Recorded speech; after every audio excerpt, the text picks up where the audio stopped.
Olá pessoal, boa noite. Hoje é um dia importante e eu preciso conversar com todos vocês, né, sobre isso aí. Estão aguardando um pouco, ver se chega gente por aí, não é? Para a gente poder conversar. Está chegando.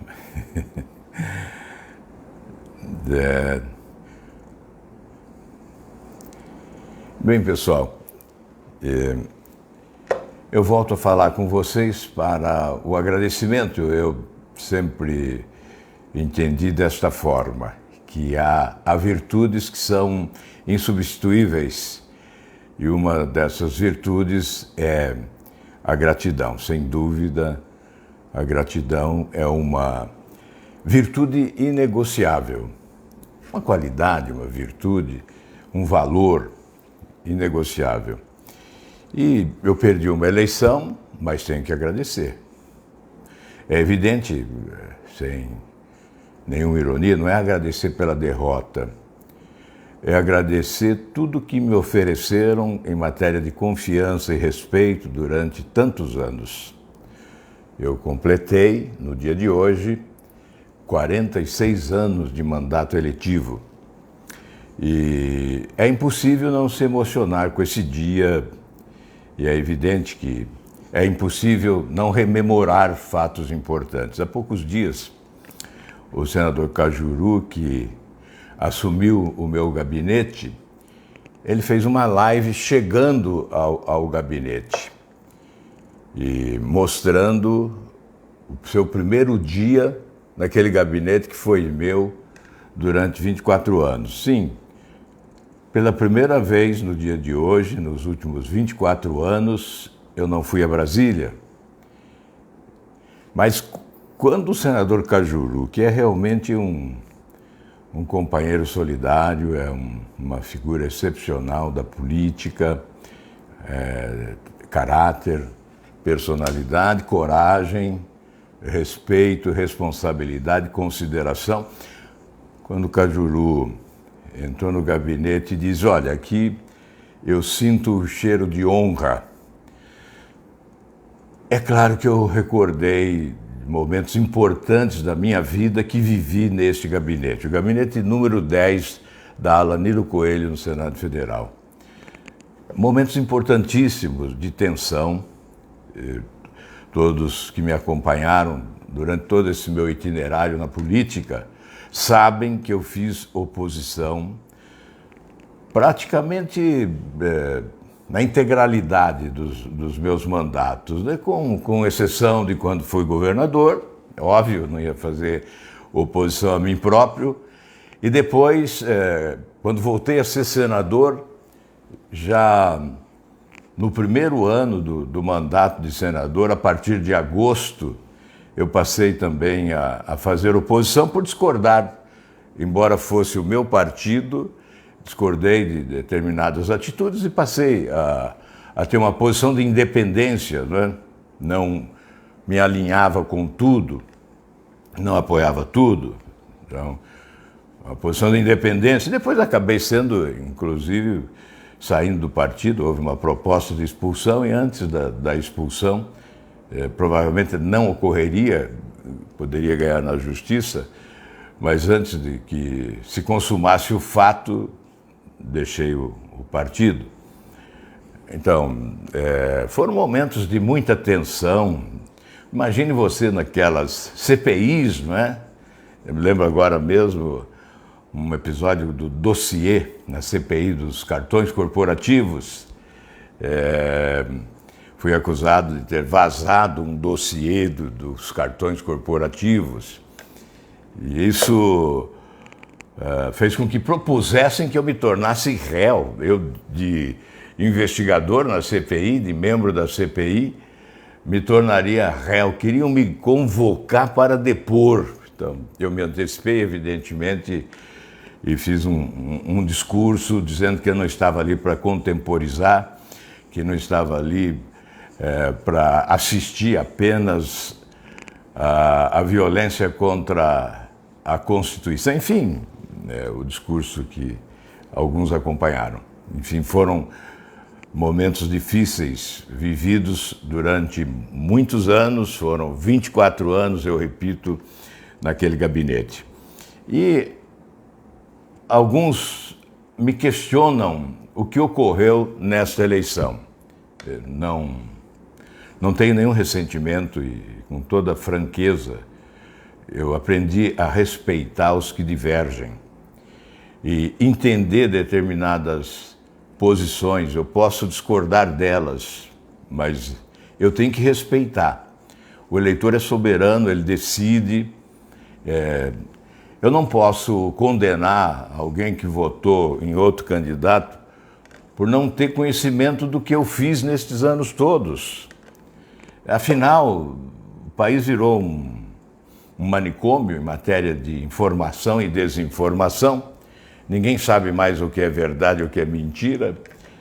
Há, infelizmente, esse confronto ideológico, essa exacerbação dos extremos, essa polarização que eu considero nefasta para a democracia e para o país. As razões para o voto são outras, nem sempre as razões para o voto são decorrentes do desempenho, da atuação, do resultado oferecido, da postura adotada. Então, o que eu posso dizer é que eu não me arrependo de nada de que fiz nesses mandatos, especialmente nesse último mandato. Nós tivemos um mandato atípico em razão da pandemia, tivemos pouca presença em Brasília, a atuação foi muito mais por videoconferência, mas atuamos para valer. Olha, nesses anos todos eu trabalhei demais, então é evidente que eu não posso admitir que alguém não tenha votado em mim porque eu não trabalhei. Isso eu não posso admitir. Admito até que a pessoa não saiba, né, que eu trabalhei. Isso eu admito. Porque nem todos se interessam por política, nem todos os eleitores acompanham a atividade. O que é positivo, raramente a imprensa divulga, não é? Os projetos aprovados, os relatórios bem-sucedidos a projetos que acabam transformados em lei, não é? No meu caso, educação, esporte, enfim, saúde, relatórios que contribuíram para melhorar a legislação no país, nem todos acompanham, nem todos sabem. Então, é natural, eu tenho que entender que muitos imaginam, não é, que não sabem, na verdade, o que foi feito. E por isso, um ou outro pode dizer, olha, ele não fez nada, né? Aí eu sou obrigado a rir, porque realmente o legado é enorme. E depois nós tivemos as avaliações, né, dos institutos, das instituições que avaliam o desempenho dos parlamentares todos os anos, né? E eu tive a primazia de ser premiado todos os anos entre os parlamentares mais atuantes do país, né? E, obviamente, sempre colocando o meu estado, o Paraná, numa situação de destaque. Isso, evidente, me conforta e eu sei que as razões do voto foram outras, não foram estas.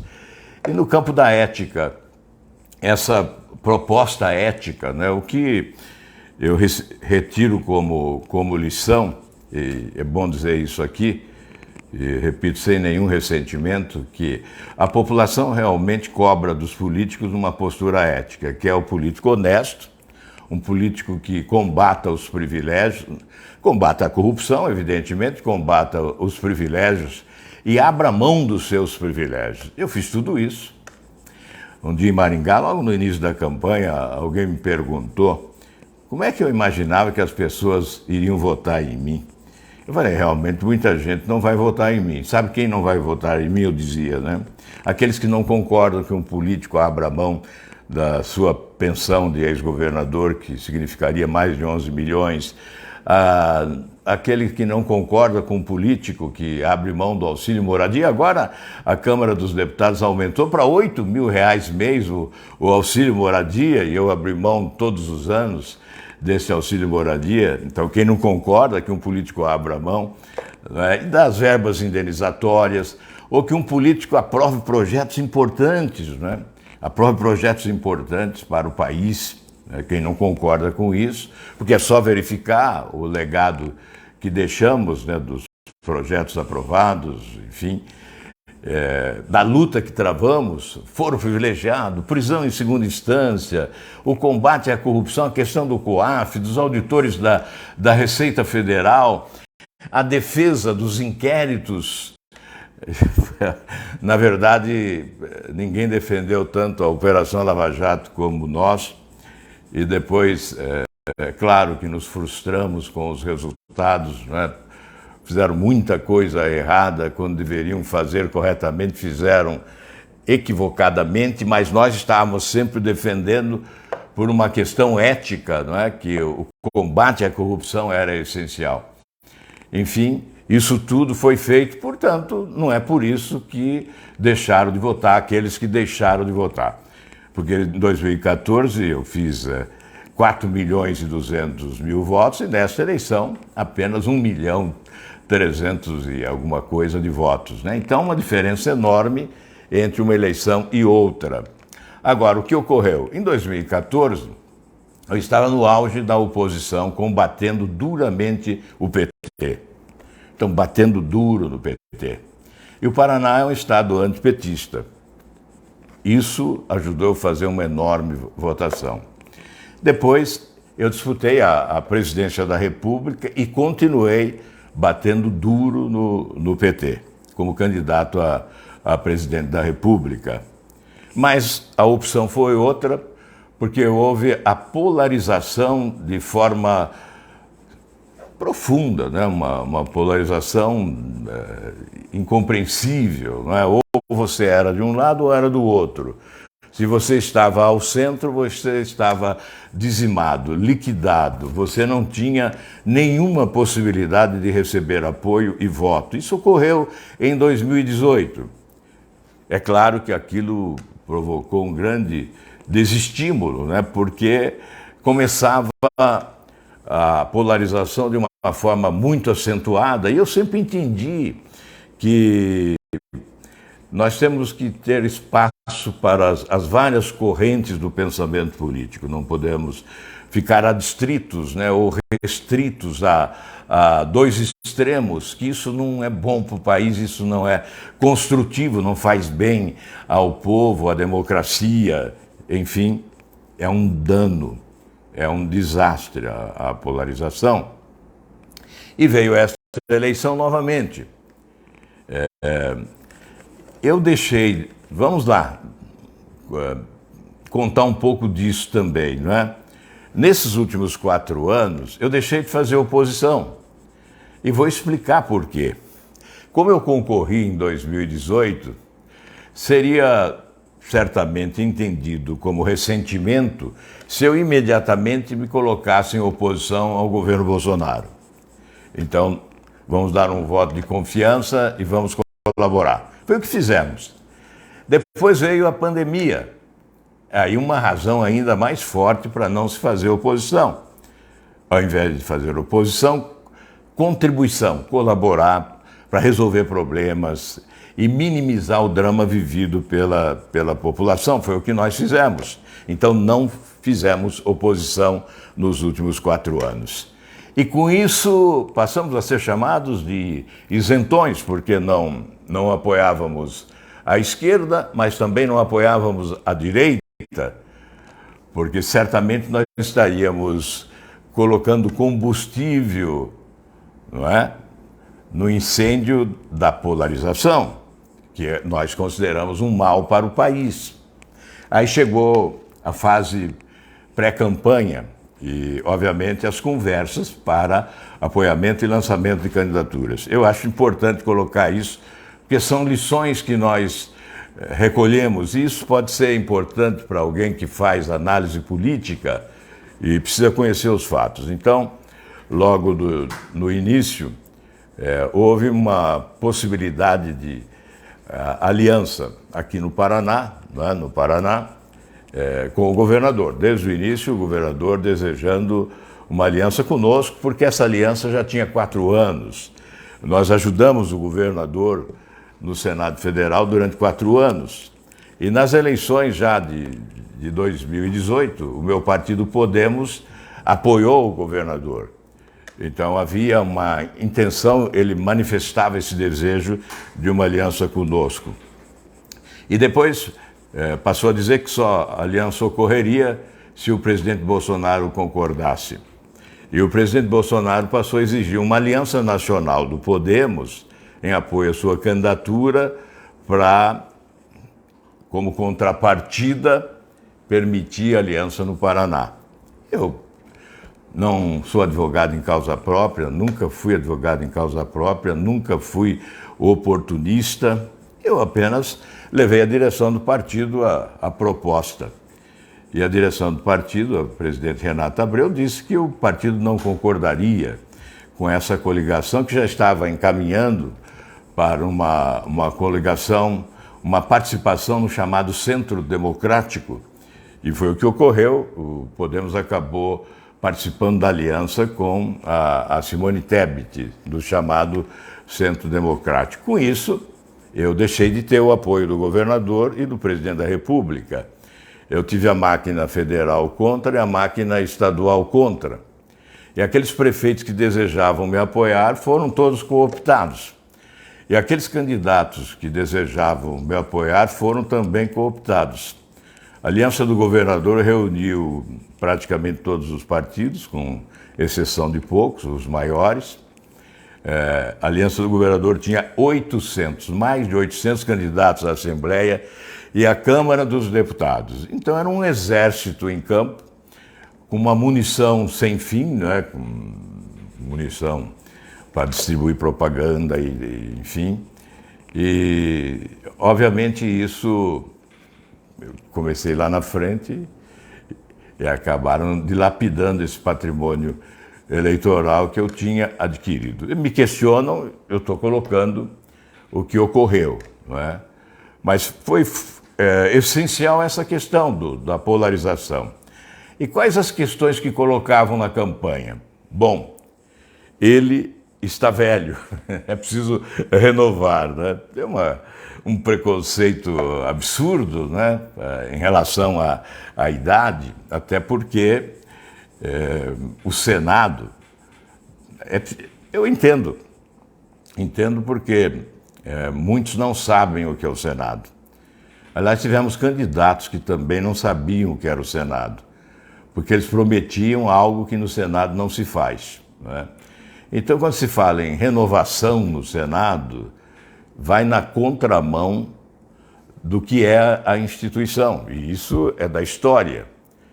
O Senado, a palavra Senado vem do latim senatus, Assembleia de Idosos, Conselho dos Sábios e Experientes. É esta a definição de Senado. Senador vem também do latim senex, idoso. Então, paciência, as pessoas que não sabem o que é o Senado entenderam desta forma, que a renovação política é uma aspiração da sociedade, eu entendo bem e defendo a renovação política, mas há os degraus para a renovação. A renovação política começa numa Câmara de Vereadores, passa por uma Assembleia Legislativa, pode passar por uma prefeitura assim, chega a uma Câmara de Deputados, enfim, o Senado é constituído das lideranças mais experientes, tem que ser assim. Aí quais eram os argumentos? Então esse era um, o outro era está muito tempo lá. E eu dizia, mas que bom, né? É bom verificar que estando há muito tempo, nada há contra, a ficha continua limpa, não é? Então, veja, são 46 anos de mandato eletivo, desde vereador, passando pela Assembleia, Câmara dos Deputados, Governo do Estado e Senado, e não há uma denúncia, não há uma denúncia, não é, de nenhuma natureza.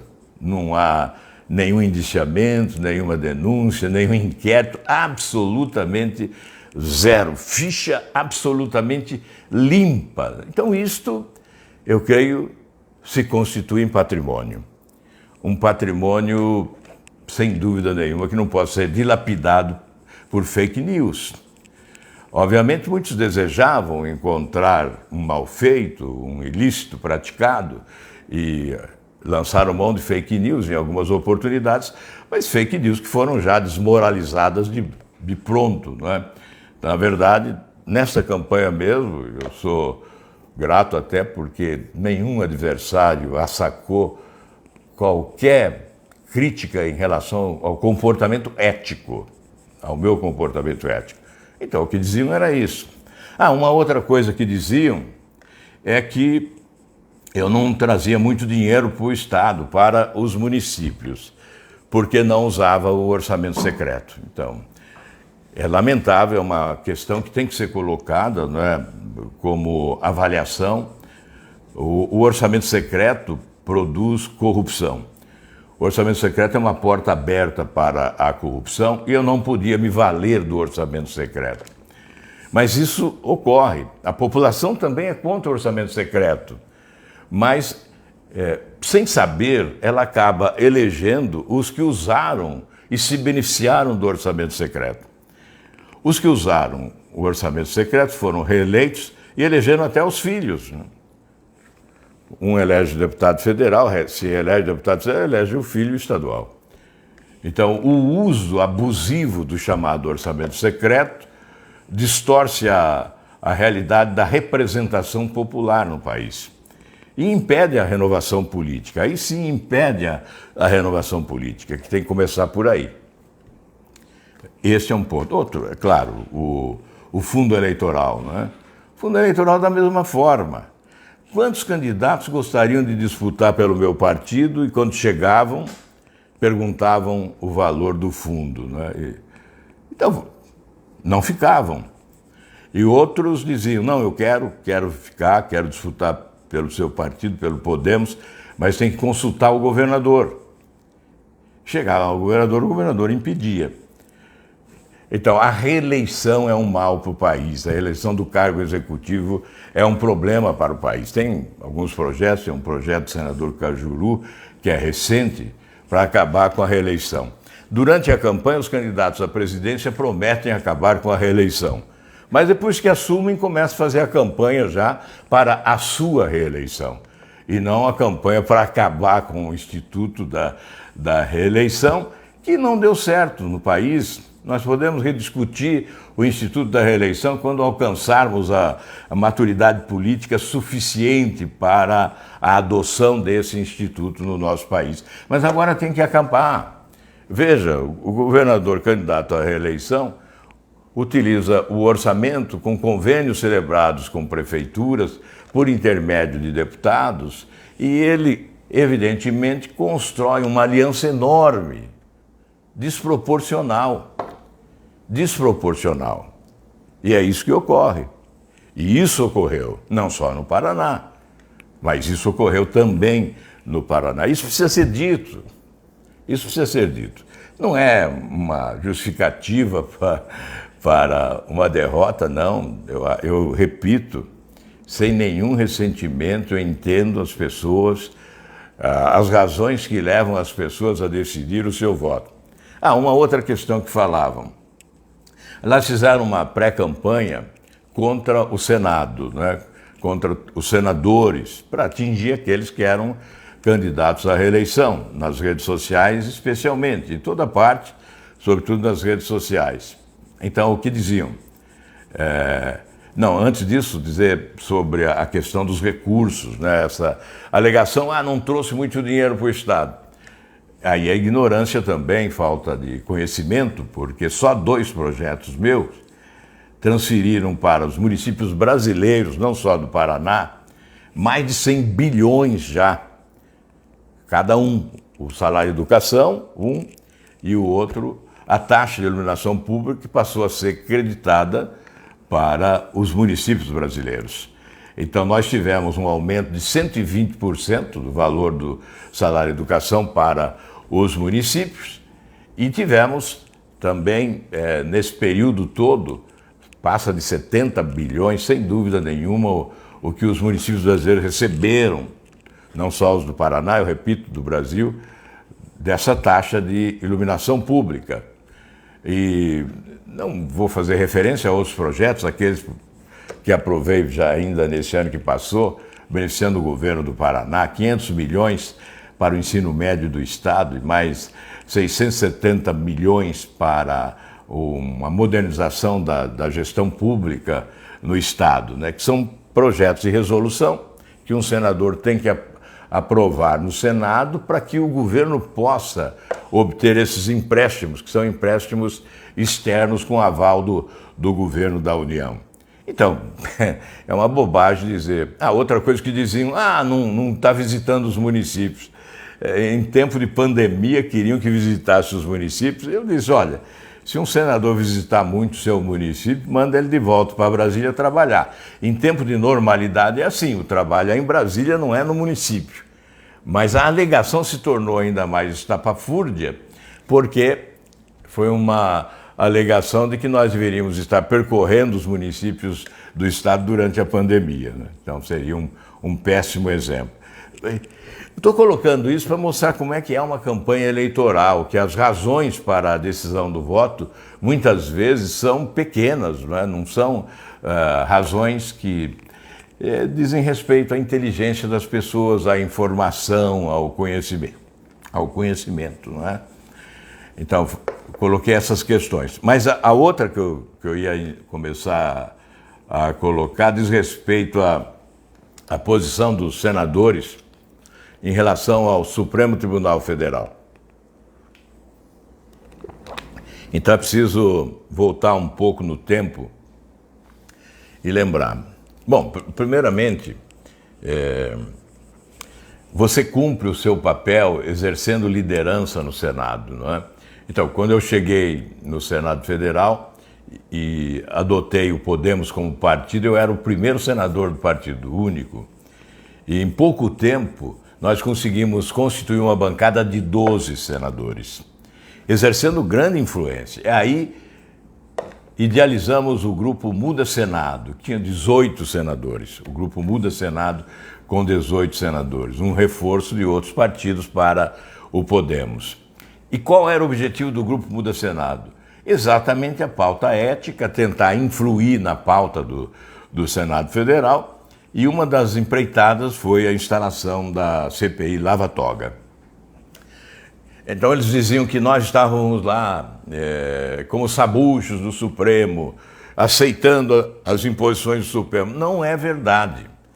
É verdade que alguns sim, mas outros não. E nós fizemos parte daqueles que não aceitavam, que combatiam isso, não é? E a CPI Lava Toga foi uma iniciativa desse grupo, Muda Senado. E nós conseguimos o número de assinaturas necessárias para a instalação da CPI.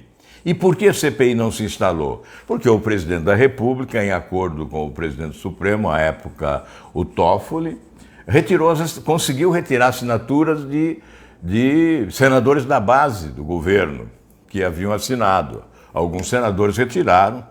Foi durante esse episódio que tivemos o rompimento do senador Major Olímpio com o governo, tivemos o rompimento da senadora Soraya Tronic, tivemos o rompimento da senadora Selma, que depois, inclusive, perdeu seu mandato de forma, na minha visão, incorreta. Enfim, nós tentamos, fizemos uma manifestação na Praça dos Três Poderes, convocamos as pessoas para esse evento e lá compareceram um pouco mais de 300 pessoas. Pouco mais de 300 pessoas. Por quê? Porque aqueles adeptos do presidente da República não foram. O PT não iria, obviamente. E aqueles adeptos do presidente da República também não foram. Mas na campanha nos colocaram como se nós estivéssemos submissos ao Supremo Tribunal Federal. Esqueceram, por exemplo, que aquele era o momento, porque foi naquele momento que o Supremo adotou decisões que explodiram com a Operação Lava Jato, o Supremo acabou com a prisão em segunda instância. E eu não vi em nenhum momento esses que acusam-nos de leniência em relação ao Supremo Tribunal Federal, estes não participaram de uma campanha de forma efetiva para acabar com o foro privilegiado. Porque é evidente, se nós acabarmos com o foro privilegiado, senadores não dependerão mais do Supremo, deputados não dependerão mais do Supremo. O meu projeto foi aprovado no Senado, está na Câmara, desde 2007. Nunca houve uma campanha de opinião pública para aprovação do fim do foro privilegiado. E fica essa impressão que é um conluio entre o Supremo Tribunal Federal e o Senado, porque só senador pode responsabilizar o ministro do Supremo e só o ministro do Supremo pode condenar o senador. Então fica a ideia de um conluio existente entre os dois poderes e fica essa impressão de que nada acontece por isso. E nós estamos lá brigando para mudar a lei, para que os ministros supremos sejam escolhidos por mérito e não indicação política, substituindo a indicação política pela meritocracia, duração de mandato para ministros do Supremo, tudo isso era uma briga permanente nossa, né? Aqueles que acompanhavam mais de perto sabiam disso, os que estavam distanciados não sabiam. Aqueles que só acompanham pelo WhatsApp ou pelas redes sociais dos seus preferidos, obviamente não sabiam disso, não é? Não, então, cometiam essa injustiça, não é? Cometiam essa injustiça. Enfim, isso passou. O que eu quero dizer a vocês que inicia uma nova fase, não é? E certamente uma fase de cidadão. Portanto, vocês não me verão mais opinando como um político com mandato, não é? Não tenho o menor desejo de disputar a eleição novamente, isso é um fato. Hoje eu não tenho esse desejo, não pretendo disputar, não sei o que ocorrerá, não vou dizer que o futuro, não é?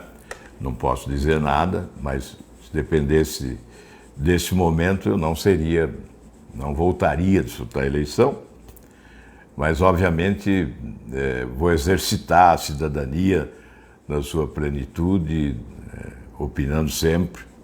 Estou aqui apenas com esse propósito do agradecimento, agradecer a todos aqueles que contribuíram para que eu pudesse cumprir a minha missão da forma mais digna possível, né? Agradecer as orações, ainda há poucos dias, uma senhora de Alagoas, a dona Maria Vitória, veio a falecer, e ela durante muitos anos, acho que 14 ou 16 anos, todos os dias, algumas vezes por dia, né? Mas todos os dias, religiosamente todos os dias, enviando mensagens, dizendo das orações, para que eu pudesse cumprir bem a minha missão. Então sou grato a todos os que sempre, né, no decorrer de todos esses anos, pessoas no anonimato que me carregaram, pessoas que... outra coisa, que se prestarem bem atenção, eu não tive apoio de políticos durante a campanha, a não ser de alguns poucos políticos, né? E tinha um amigo prefeito que sempre me dizia: se você quiser se eleger, você tem que contar com o eleitor, porque os políticos não te apoiarão em razão das teses que você defende, dos projetos que você apresenta, como, por exemplo, reduzir o número de senadores, reduzir o número de deputados federais, deputados estaduais, vereadores, acabar com auxílio moradia, com verbas indenizatórias. Ele dizia: se você quiser se eleger, você tem que eleger com o eleitor, porque os políticos não te apoiarão. E foi verdade, nós não tivemos praticamente apoio de candidatos, né, de políticos, durante esta campanha. E isso é preciso levar ao conhecimento público, né? Sugerir que as pessoas prestem bem atenção nisso. Porque essas teses que são defendidas pela população, os eleitores querem diminuir o número de senadores, de deputados. Eu apresentei o primeiro projeto para reduzir o número de parlamentares em 99. Eleito senador, eu cheguei em minha casa e o meu pai disse: olha, você não acha que tem muito político? Hein, meu filho, você não acha que tem muito político? Eu falei, é verdade, então eu vou tentar diminuir, disse isso para o meu pai. E desde então eu fui apresentando e reapresentando, apresentando e apresentando. Isso também não teve apoio popular, né? Então aí chega na campanha, você perde o apoio dos políticos, mas não ganha o apoio do eleitor, porque é o sistema, né? É por isso que eu venho combatendo esse sistema há muito tempo. Esse sistema é realmente perverso, por isso que eu falava em 2018 em refundação da República, e muitos não entenderam. Refundar a República é realmente substituir esse sistema. Eu quero, enfim, mais uma vez agradecer a todos que participaram. Estou dizendo isso porque muitos no anonimato foram fundamentais para que eu pudesse exercitar vários mandatos, né?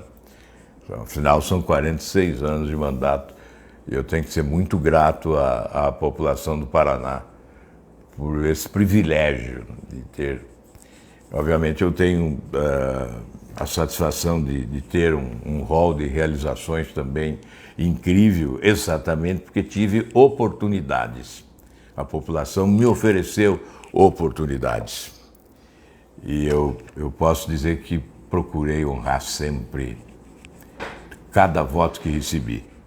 Por isso eu trabalhei muito, sempre com honestidade. Obrigado a todos, que Deus proteja a todos, que todos possam viver bem.